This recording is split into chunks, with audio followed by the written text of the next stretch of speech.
ত্রয়োদশ জাতীয় সংসদ নির্বাচনে ইসলামী আন্দোলনে বাংলাদেশের আমির মুফতি সৈয়দ মোহাম্মদ রেজাউল করিমের আসনে জামায়াতে ইসলামীর প্রার্থী না দেওয়ার ঘোষণা নিয়ে চরম ধোঁয়াশা তৈরি হয়েছে।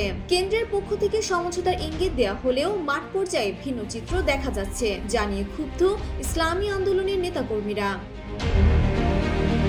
18 জানুয়ারি প্রধান উপদেষ্টার সঙ্গে সাক্ষাৎ শেষে জামায়াতের নায়েবে আমির ডক্টর সৈয়দ আব্দুল্লাহ মোহাম্মদ তাহির ঘোষণা করেছিলেন যে তারা চরমোনাই পীরের আসনে কোনো প্রার্থী দেবে না। রাজনৈতিক মহলে বিষয়টিকে বড় ধরনের সমঝোতা হিসেবে দেখা হলেও 48 ঘন্টার ব্যবধানে তা পাল্টে যেতে শুরু করেছে। সোমবার রাতে বরিশাল সদর আসনে জামায়াত মনোনীত প্রার্থী ও সহকারী সেক্রেটারি জেনারেল মোয়াজ্জম হোসেন হেলাল এক ফেসবুক স্ট্যাটাসে জানান, তারা মূলত আমিরের আসন বরিশাল 5 নয় বরং বরিশাল 6 আসন থেকে প্রার্থী প্রত্যাহার করছেন। তিনি উল্লেখ করেন, ওই আসনে ইসলামী আন্দোলনের সিনিয়র নায়েবে আমির মুফতি ফয়জুল করিমকে সমর্থন দেবে জামায়াত।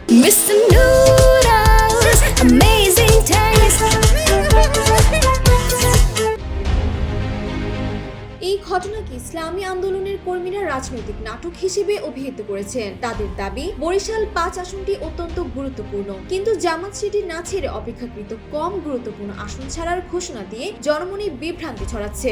এমনকি বরিশাল 6 আসনেও জামাত প্রার্থী মাওলানা মাহমুদুর নবী এখন পর্যন্ত প্রার্থিতা প্রত্যাহার করেনি বলে অভিযোগ উঠেছে।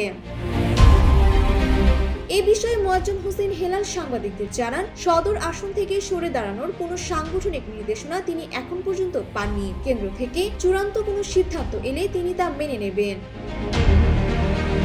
ডেস্ক রিপোর্ট, জয় দিন।